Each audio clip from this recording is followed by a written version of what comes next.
Earlier, Chinese hackers you take part in the world's hacking competitions and get the first position.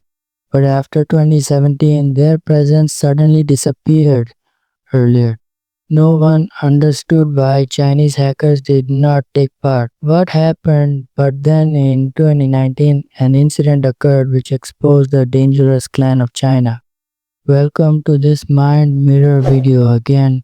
And if you are new on this channel, like and subscribe so that our new video can reach you as soon as possible. So let's go to the video. In March 2017, not changed, a group of hackers from China goes to Vancouver, Canada. Their mission was to find hidden vulnerabilities in the most widely used software and devices in the world. Their target was Google's Chrome browser, Microsoft Windows, and Apple's iPhones.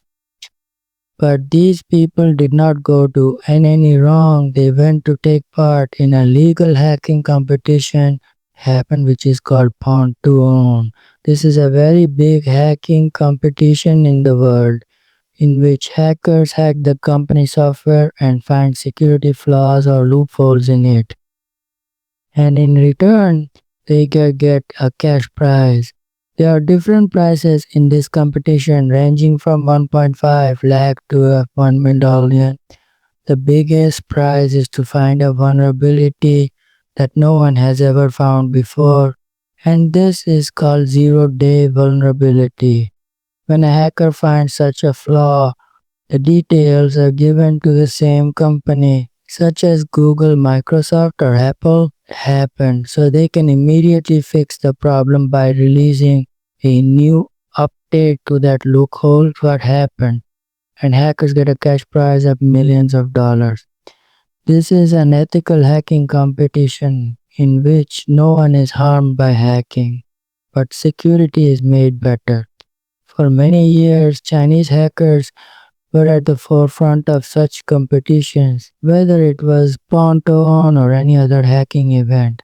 Chinese hackers always took the lead, but after 2017, everything suddenly changed. Chinese hackers who took part in worldwide hacking events suddenly disappeared somewhere. After 2017, everyone noticed the lack of Chinese hackers in all the hacking events. This silence was bothering everyone, especially America. And in the meantime, a random message from a large Chinese cybersecurity firm stood up to everyone. Zhuo 360 is a cybersecurity firm in China. Its CEO Zhou Hong, a change happened, made a public statement in which he was seen criticizing these Chinese hackers a lot. And he said that why do they show their hacking skills to foreign countries? He gave this statement to China's news agency Sina, in which Zhou said that performing well in such events is just an imaginary victory, that is, just a show. His stance was that the vulnerabilities you are looking for are not worth a few $1 million, but billions of dollars. A few days after the statement of Zhuo 360 CEO, Chinese hackers stopped participating in international hacking competitions. But it turned out that Chinese hackers did not do this voluntarily, but the Chinese government stopped them. If anyone took the statement of Zhuo 360 CEO seriously, it was the Chinese government. A few days later, Chinese government officially banned cybersecurity researchers and hackers from participating in overseas competitions. Immediately after this ban, a new hacking competition was launched in China called Tianfu Cup.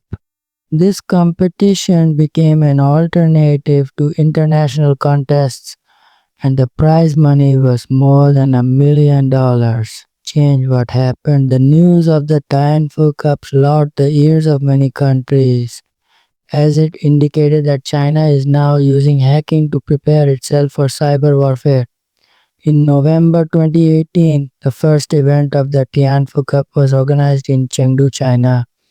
A researcher from Tsinghua 60, Kijin Zhao, won a $200,000 prize in this event. He caught a very powerful and dangerous hack in Apple's iPhone. He started the attack through the Safari browser, then found a loophole in the iPhone's core system, and then through this flaw he was able to remotely open control any iPhone by opening a web page. Happened This meant that if a person went to that particular web page through his iPhone, his phone would go into the control of the hacker without his notice. Kijin named this exploit Chaos, and this name was also perfect because this hack was going to be a problem for cyber experts all over the world in the next few months. The difference between China's Tianfu Cup and Canada's Pawn to Own was that they found the hack and gave it directly to the company. Change what happened. The Tianfu Cup is through the Chinese government.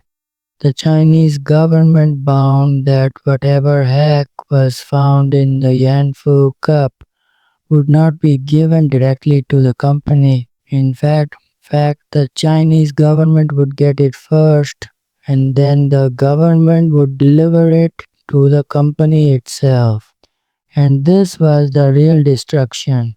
It was such a hack that if it was sold in the black market, it could get millions of dollars and it could use criminals or governments to spy on thousands of people. 2 months later, in January 2019, Apple released an update in which the flaw was silently fixed, which Kijin had found. The real surprise came in August 2019, i.e., after 7 months. Google published a research paper in which they said that a mass level hacking campaign was going on iPhones and people's phones were being hacked on a large scale. Google's research identified 5 different exploit chains, and one of the 5 was the kiosk-like exploit that Kijin had shown in the Tianfu Cup. That is, happened. The exploit that won Kijin a prize, the same exploit was being used for iPhone mass surveillance. Google researchers said in their report that the hacking attacks they caught in the real world, what happened, many of them were similar to the kiosk exploit happened, but Google did not say who did this attack and who were the people to be hacked.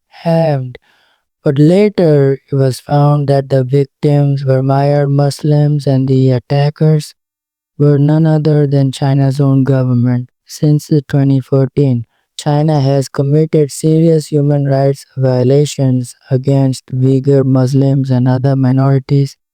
All this is happening in China's northwestern province, Xinjiang.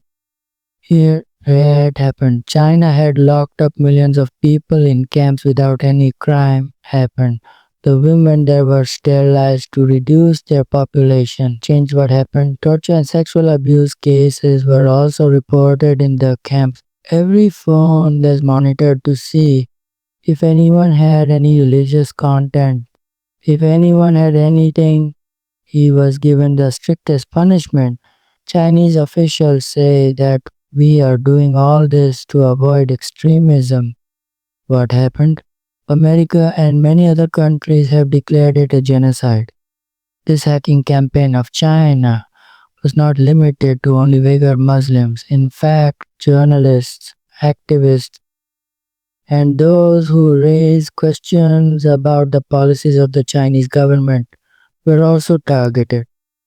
When Google's researchers published a report on iPhone hacking, the media connected all the dots after a few days. Then later, Apple also said in a post that this hack really went on for 2 months, happened, and this was the same time when Kijin won the Tianfu Cup. It was now clear to American experts that China had followed the strategy of the CEO of Chuo 360.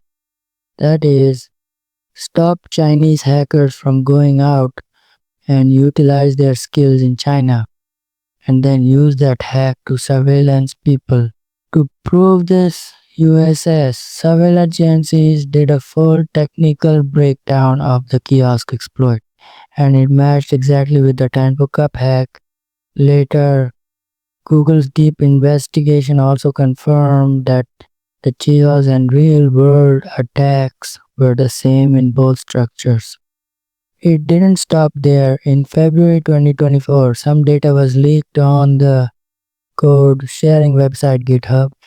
This was data from a Chinese company called iSon, which is an IP security firm. Happened. This data contained the company's emails, chat logs, and spyware development details.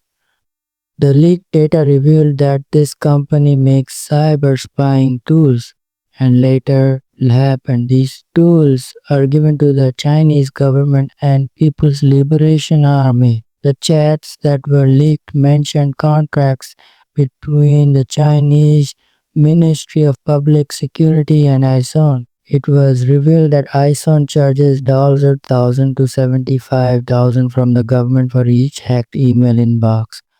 Today, the Info Cup entered its 8th year, and it is being sponsored by China's biggest tech giants like Topsec, Alibaba, Baidu, and Juhu 360.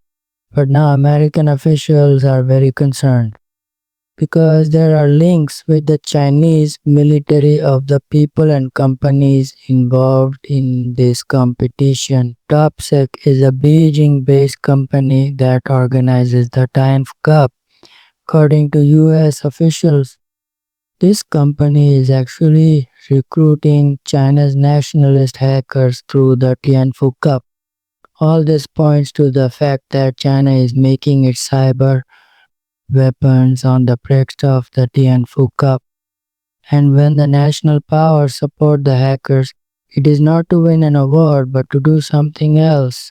In 2024, the US Treasury Department's data was hacked. According to the US, Chinese state-sponsored hackers hacked US Treasury Department computers and stole sensitive documents in 2024. Chinese hackers hacked at least 9 US networks. This includes AT&T, Verizon, and T-Mobile. In 2021, Volt Typhoon, a Chinese hacking group, targeted the US energy and water filtration system. In 2023. A malware attack occurred in Guam at a US military base. These are some of the hacking references that included Chinese hackers. Experts say that whenever Chinese hacking groups target an infrastructure, they keep their access to the system silently for many years and only harm it when the time comes. All this suggests that China is preparing an army of hackers to prepare for a cyber war within itself.